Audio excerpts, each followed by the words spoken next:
Bien, estamos estudiando entonces a Skinner en el condicionamiento operante.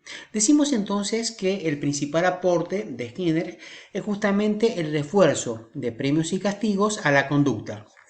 De esta manera se obtiene justamente el desempeño, el comportamiento adecuado justamente por este refuerzo en este premio. Un ejemplo que es importante. Vamos en una compañía, en una traffic con turistas. Los turistas justo están comportándose bien, tienen su cinturón, no se comportan de manera inadecuada, levantándose o haciendo algún desorden, respetando las órdenes y las leyes viales. Entonces, cuando uno pasa un determinado tiempo, 15, 20 minutos, no sé, 10 kilómetros, uno puede premiar esa conducta de todos los pasajeros diciendo los felicito porque se han portado bien, porque han guardado lugar y uno les puede dar un caramelo, un premio. Entonces fíjense, inmediatamente después a una buena conducta premiamos, reforzamos el comportamiento adecuado y justamente vamos a lograr la probabilidad de que el comportamiento futuro de los pasajeros en esa tráfico sea mejor. Supongamos otro ejemplo, se rompe el aire acondicionado, tenemos una situación incómoda, de angustia por parte de los pasajeros. Entonces le decimos, bueno, aguanten, portémonos bien, no se quejen, hagamos un juego, disfrutemos en lo que podamos. Entonces, de algún momento sacamos ese lugar o esa situación de insatisfacción, de angustia, porque se rompió el aire acondicionado, trasladándonos a otro vehículo y tratamos de asociar justamente ese castigo, quitando ese castigo por el buen comportamiento de las personas o de los pasajeros. Esta es un poco la idea. O si no, por ejemplo, se portan mal frente a una muestra determinada en el Cerro de la Gloria y se dispersan, se van del grupo, participan de manera inadecuada. Bueno, podemos no premiar a esos pasajeros, no, a lo mejor no invitándoles en forma privada para un próximo evento, o bueno, o quitamos un premio determinado. Bueno, podemos ir viendo contacto, justamente reforzando las actitudes que podemos querer.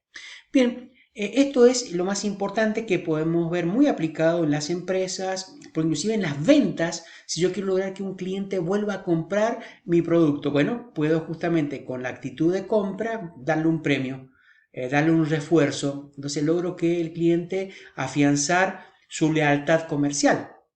Entonces se usa también en la actividad comercial los aportes del conductismo.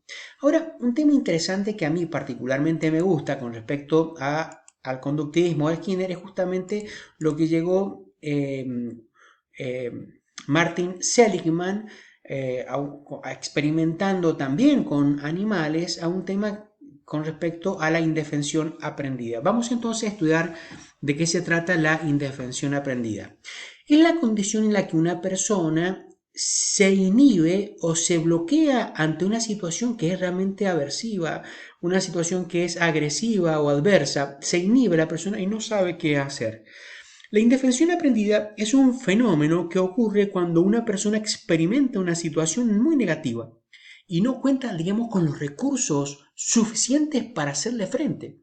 Entonces, en consecuencia, empieza a pensar que nunca va a poder defenderse, que nunca va a poder salir de esa situación.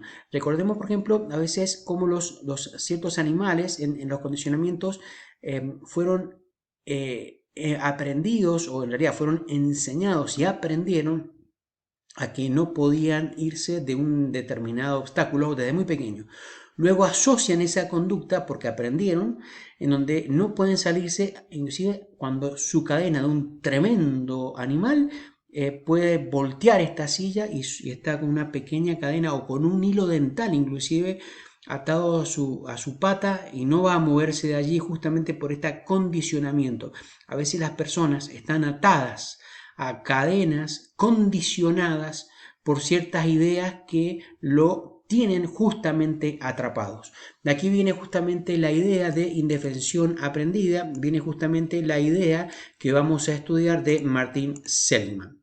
Él justamente experimentó con animales, en este caso con perros, en donde colocaba a los cachorros o a los perros en una caja, en donde había un botón o una palanca, en donde los perritos cuando aplicaban esa palanca en este piso que esta parte de la caja o receptáculo tenían, diríamos, parte eléctrica, estaba electrificado, una descarga eléctrica que era agresivo y provocaba molestia y adversidad a los perritos. Entonces, si los perritos tocaban la palanca, dejaba de tener corriente. Pero había algunos perritos que no tocaban la palanca y no sabían, no podían, diríamos, sortear esa situación, esa adversidad que tenían que soportar y se quedaban quietitos. Entonces, esto era la primera etapa del experimento. En una segunda etapa del experimento, y es lo más interesante y a las conclusiones que llegó Seligman, fue que justamente habían dos receptáculos, uno obviamente estaba electrificado y el otro no estaba electrificado, entonces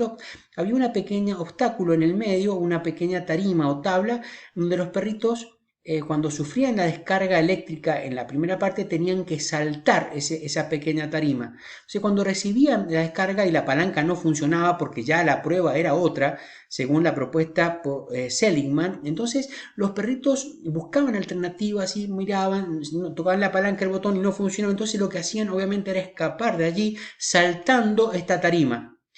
Bien, esto era el primer estudio del bloque de perritos, pero en el segundo bloque de experimento, la segunda muestra de perros, aquellos que no pudieron encontrar la palanca y desactivar con la palanca, diríamos, el peligro y desactivar la electrificación, sino que se acostumbraron, aprendieron a sufrir.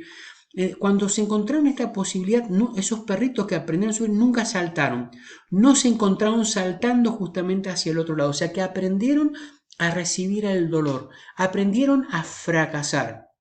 El tema es algo interesante que llegó Martín Seligman, es que justamente la conclusión fue que el segundo perro que percibía esa descarga, que nada podía hacer, pero que no podía poner en marcha ninguna conducta para modificar la situación, había aprendido a comportarse de manera pasiva. El perro había desarrollado una actitud de resignación que se extendía incluso a aquella situación en la que sí podía modificar su situación saltando a otro muro. Bueno, después con estudios posteriores, en una tercera instancia, Seligman llegó a la conclusión de que si a los perros se los ayudaba, o sea, si a estos mismos perros que no podían salir, que no podían saltar, uno exterior, una persona de afuera, les ayudaba, animales, ¿cierto? Les ayudaban a saltar, esos perros justamente podían salir. ¿Esto qué quiere decir? Que a veces las personas que tienen depresión, que aprendieron a estar indefensas, aprendieron a estar quietas, aprendieron a no moverse ni a no buscar otro tipo de respuestas, a veces necesitan de la ayuda de un amigo, de la ayuda de un profesional, de la ayuda de un profesor, de un compañero, para que justamente del papá, de la mamá, ¿cierto? Para que puedan salir de la situación en la cual están en ese momento. Veamos los síntomas de la indefensión aprendida, que son muy interesantes. Primero, tenemos que pensar que la indefensión viene de un pensamiento irracional, es decir, yo no voy a poder salir de acá. Tenemos, por ejemplo, el caso, yo tenía una gatita y tenía pajaritos canarios y yo le abría la puerta a esos canarios y esos canarios habían aprendido a estar enjaulados toda su vida y no salían porque condicionaron justamente su respuesta, sus conductas a ese encerramiento, a esa, digamos, situación de encarcelamiento. Entonces, generalmente vienen o provienen de pensamientos de derrota, de resignación. A veces existen miedos ante los acontecimientos negativos que se van a presentar. Entonces, una persona, un empleado con el jefe que sabe que lo va a castigar, que lo va a gritar, que lo va digamos, a arremeter con respecto a las tareas que está haciendo, le va a llamar la atención, uno tiene miedo, se queda paralizado, no sabe cómo enfrentar esa situación, no sabe frente al entorno o cómo hacer un nuevo informe, presentar nuevas situaciones y se encuentra totalmente anulado. Realmente eso crea, ese miedo crea ansiedad, o sea, la persona siente sudoración, nervio, realmente es un problema, lleva justamente al bloqueo, a la pasividad. Ahora fíjense, una persona que aprendió a estar así, justamente presenta poca motivación, no tiene ganas no se mueve, no va a encontrar una situación. Recuerden al perrito, necesitan tal vez a otro que lo ayude, que lo motive, a alguien que le marque el camino. Muchas personas a veces se presentan de manera negativa, eh, no encontrando solución, no teniendo el sí, todo lo ven como algo que está mal. Y otro problema es que a veces se sienten incapaces, que no pueden, que no tienen eficacia, no tienen autoestima, no lo pueden hacer. O sea, estos justamente son los síntomas que observó Martin Seligman con respecto, que es un psicólogo de la teoría positiva, muy interesante con respecto a la conducta o a los síntomas de la conducta de la indefensión aprendida.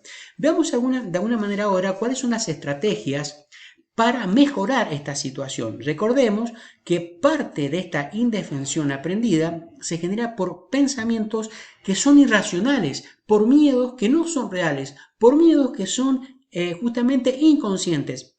Recuerden justamente a veces el miedo a las arañas, que a lo mejor se hizo de manera simbólica, a lo mejor se tenía miedo a otra determinada situación y se buscó un elemento menor. Entonces, son justamente pensamientos irracionales. Entonces, por ejemplo, si uno piensa que es incapaz, bueno, a tratar de cambiar esa manera de pensar que uno sí es capaz, uno sí es posible hacer ciertas cosas, sí es posible realizar tareas que antes uno no hacía. Entonces, bueno, es ir buscando de a poco, justamente esto, una buena estrategia, poco a poco ver qué cosas uno puede llegar a hacer. No es importante si uno ve que las situaciones o las tareas, las actividades son difíciles, bueno, ir de a poco. Ir de a poco haciendo algo, ir de a poco si uno quiere tener un proyecto, un emprendimiento nuevo, bueno, ir de a poco, leer sobre el tema, presentar, comprar un pequeño producto, ir con poquito, una pequeña muestra, vender, o sea, si quiere estar en el negocio, un negocio de ropa o de comida, no hace falta rápidamente ya invertir, pues eso trae más miedo, más ansiedad, es empezar a poco, con una pequeña muestra y ver si existen éxitos, o sea, realizar pequeñas actividades donde uno pueda encontrar el hilo de la confianza, eso puede llegar de alguna manera a ayudar. Entender que existen otros caminos, entender que existen otros elementos que nos llevan a algo inesperado, que nos llevan a otras situaciones.